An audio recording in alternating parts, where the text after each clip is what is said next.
This is an interview about the legendary boxer Tony Booth from Hull.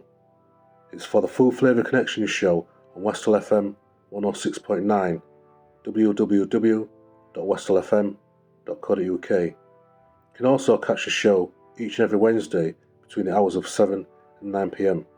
The podcast can also be found on Full Flavour TV YouTube channel. Please subscribe. Peace. DJ Redlocz. Tony Booth followed his dad's footsteps at the age of 10. In 1980, he started out at Kingston Boys Club and was trained by Billy Sanderson, who received a medal from the Queen. He had over 167 professional fights to his name, and boasts he is still there mentally and not punch drunk like some fighters. Lost more fights than he won, but won more fights than any English boxer in the last 40 to 50 years. He turned professional under Brendan Ingle and started to train in Sheffield with the likes of Errol Bomber Graham, Prince Hossein, even the man from down south, Nigel Benn. When you look at the people that he has trained with, he boasts he is more experienced than the likes of Luke Campbell and Tommy Coyle, and has enough experience to train amateur boxers into good professionals, as he recognises the abundance of talent right here in his hometown in Hull. He entered into a 4-round boxing match with Derek Chisora in front of 40,000 people in Cardiff. Fought Errol Brown and the European champion Omar Shaker, who at the time was coached by Tyson's old trainer. He fought John Beckles, England's captain, who was supposed to be the next big thing. Boxed in Algeria to a mad crowd, and in Nigeria the women flocked to see him. Had many fights in London, Albert Hall, Wembley and Bethnal Green. He fought there up to 8 times. He has brought out his own 192-page autobiography with the foreword by Joe Kawasaki, published by Riverside Publishing in 2008. He talks about the events which he started years ago, inviting ex-professional boxers to come to Hull. People travel from all over the UK to attend his prestigious events, which include a meal and entertainment from various acts. The crowd have the opportunity to meet and greet, take photos with the boxers after they have completed their talk. He has brought many legendary boxers to Hull, such as Frank Bruno and Henry Cooper, over 20 years ago, and has carried on to bring the likes of Tyson Fury, Nigel Benn, Chris Eubanks, Joe Kawasaki under the name of Booth Promotions. The up-and-coming event in April, he has invited Frank Bruno back to Hull's Doubletree, and a week after that, he will be holding a white-collar boxing event. I'm sat here with Tony Booth, one of the Hull boxing legends, I could say myself, and yeah, we're interviewing for the Full Flavour Connection show on West Hull FM 106.9, www.westallfm.co.uk. So Tony, yeah, just a little bit of background about yourself. How did you get into boxing? Well, my dad liked boxing when I was a young kid, and I was about 10. I was going to go to army barracks or boxing. I went boxing, bust his kid's nose and lip. It's won it ever since. Yeah. And how long ago was that? When would you say you started? What Started year? when I was 10. So I'd have been 1980. Wow. And what was boxing back then? Well, it's good. I think my at the time in all Fish Trades would have been about the best club, but my trainer Billy Sanderson, he would have been one of the best trainers because he got a medal off the Queen, and he was class building up. I mean, first thing he showed you was how to defend yourself, and so I've had 167 pro fights, and when I talk to people, I still sound alright, but some of them they just go crash bang wallop, you know what I mean, and after a bit punch after 20 fights, you know what I mean. How did you get into professional boxing? Well, I'd boxed once in the ABAs or something, one of North East counties or something. Then I had to fight this other kid, Colin Manners, coloured kid, and he'd been knocking them all out. And I boxed him at, I think, Barnsley, and I boxed his head off. I won every round. Anyway, they said by majority decision, that means 2 judges to 1. Anyway, everyone started booing. And they give it to Colin. Give it to Colin. So he was in the crowd, Brendan Ingle, with Johnny Nelson and that, and they asked me if I wanted to turn pro. So I turned pro, and then turned pro Brendan Ingle. I started training in Sheffield with Bomber Graham, Johnny Nelson, Prince Nassim. Yeah, there's only me and another kid. There was 2 white kids there, about 40, yeah. So what separated you from the West? Because obviously at the time, I mean, when you turned professional, who else was turned professional at the time? Can you think about that, or was there anybody else that was Yeah, in your league? there was Chris Clarkson, who was a lot lighter than me, and Chris Clarkson is Kevin Toomey, Steve Pollard, all good like local boxers. But he was, like I said, we was training Prince Nassim in that body sparring, all of us, and he was good in Sheffield, you know what I mean? But the only thing is, with Brendan, he was busy with Prince Nassim, Bomber Graham, Johnny Nelson, and I was fighting like ex-European champions and getting about a day's notice, you know what I mean? Which is it's not that good. Yeah, so you said you had over 100 fights professionally. I had about 8 championship fights, and I had 167 pro fights. I lost more fights than I won, but I've won more fights than any English boxer in about the last 40, 50 years, I think. Yeah. Wow. But to be honest, you're gonna lose fights because I boxed Derek Chisora, who weighed 19 stone, and none of the heavyweights had fight him. And I wanted an heavyweight. I was just overweight, and I boxed Derek Chisora on the Joe Calzaghe beat Manfredo Bill in the Millennium in Cardiff. 40,000 there. It was only 4 rounder, but he was 4 stone heavier than me, and he beat me on points. Wow. And I boxed Michael Sprott, who not totally Harrison out. I boxed him an hour's notice, beat me on points. I boxed Neville Brown, European champion, about an hour's notice. He beat me on points. Then I boxed Omar Shaker, who fought Joe Calzaghe for a world title. To be honest, I'd been on the piss for 3.5 weeks. And they rang me up and said, will you fight Omar Shaker? And he was trained by his old Tyson's trainer, managed by him. And I beat him on points. Then all the papers ringing up said, what was it like fighting Omar Shaker? I says, would have been harder fighting Omar Simpson. That's in my book, that though. Not really said, yeah, me on book cover, and I got like 3,000 copies. Wow. So what would you say your best fight was?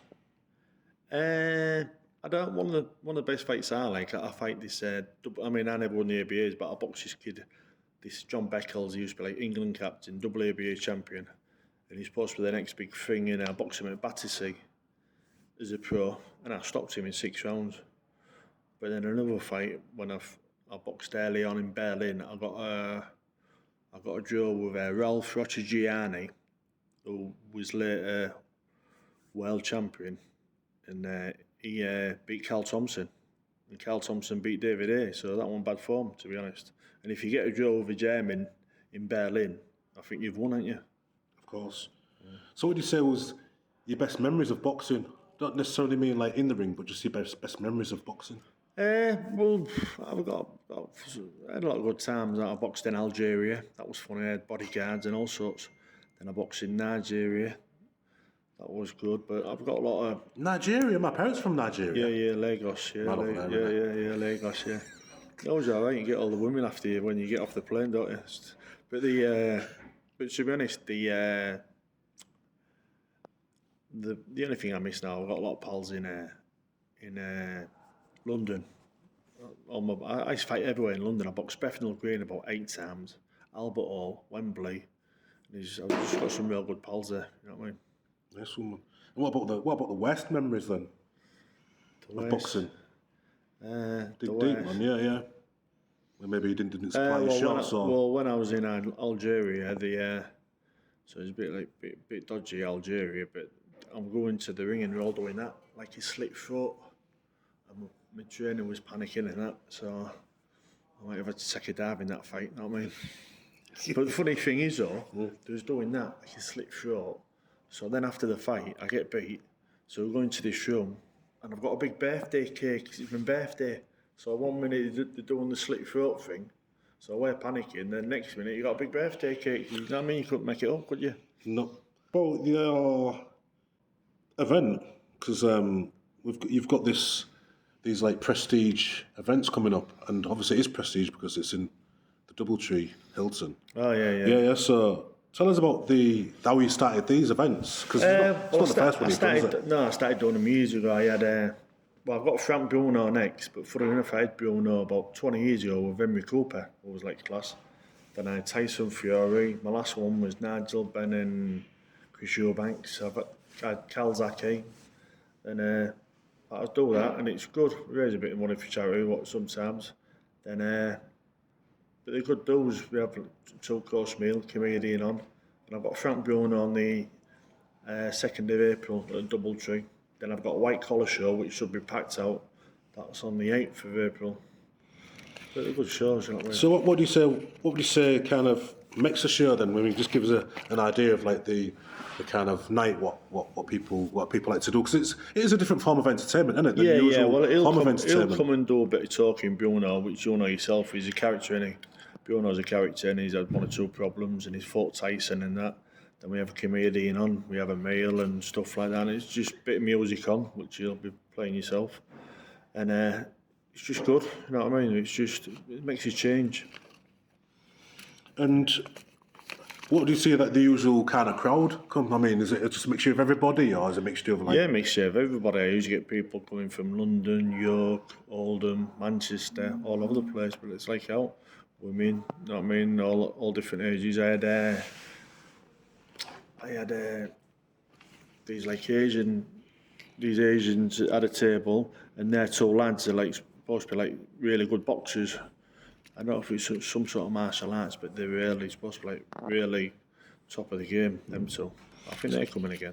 So for the person that hasn't been to your event, so what are we expecting? Because it's a ticketed event. It's like you buy you buy tables and you can buy a table, buy a ticket, but you get a 2-course meal, and it's just a good night. It's like 7 o'clock. There's a photo opportunity to get a photo of Bruno, and it'll finish about 11 o'clock. And at the rooftop, you can go on the rooftop bar. And last time when I was there, you had Ben and Eubanks, and I must admit, I was one of the last out at 4 o'clock. So your event actually goes on to 11, but then you can carry on. In the rooftop bar. Yeah. Okay. Yeah. So the event goes on longer than 11, but obviously just the Bruno thing is till 11. Yeah. But then you just go upstairs in the rooftop bar. It's nice, isn't it? Cool. Yeah. So it sounds like a very good event, and I'm proud to be and happy to be involved in it, and hopefully I can forge some good links with you and some other stuff in the future. Yeah, that's it, yeah. So we're discussing about the community stuff that you do as well. You know what I mean, and the other stuff that you do obviously links to boxing. So do you kind of do one-to-ones with people? I don't one-to-ones. I've just started to get a bit busy because I've been doing a few with 1 or 2 young kids where they've been getting bullied. Bullied in that. So I'll do a bit with them, give them a bit of confidence, hopefully, and gives you a little bit of self-defence and a bit of confidence. But then I do classes. I've got a couple of 60-year-olds train with us. Then I've trained 1 or 2 women. So you just don't you? So where can we find you? I mean, where's the locations where you're at? If people want to kind of sign up or want to come and see you, to have some classes and stuff. Yeah, well, they can. How are they able to do that? I train at Grays and that. Well, I can just give my number. Can't I give my number?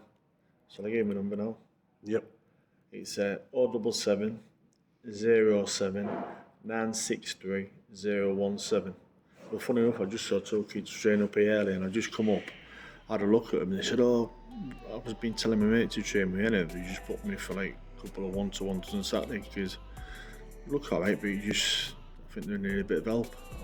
And not being funny, I mean, I've trained with Prince Nassim, Nigel Ben, Joe Calzaki, and I'm not being big-headed. I know Luke Campbell's won the Olympic gold medal and all of that. I think when you look at people I've trained, I think I'm more experienced than any of them. And good, that's what you bring to the table, the experience. Well, that's it. And that's what it's all about. So, I'm looking forward to this event, which is in April again. Could you tell us the date in April again, please? Yeah, Bruno's on the 2nd of April. Then I've got a white collar show with some good kids boxing on the 8th of April. Yeah. Nice one. Thanks a lot. Peace and out. All right. Tony Booth. Cheers. Booth forever. Connection. Last till forever. Peace.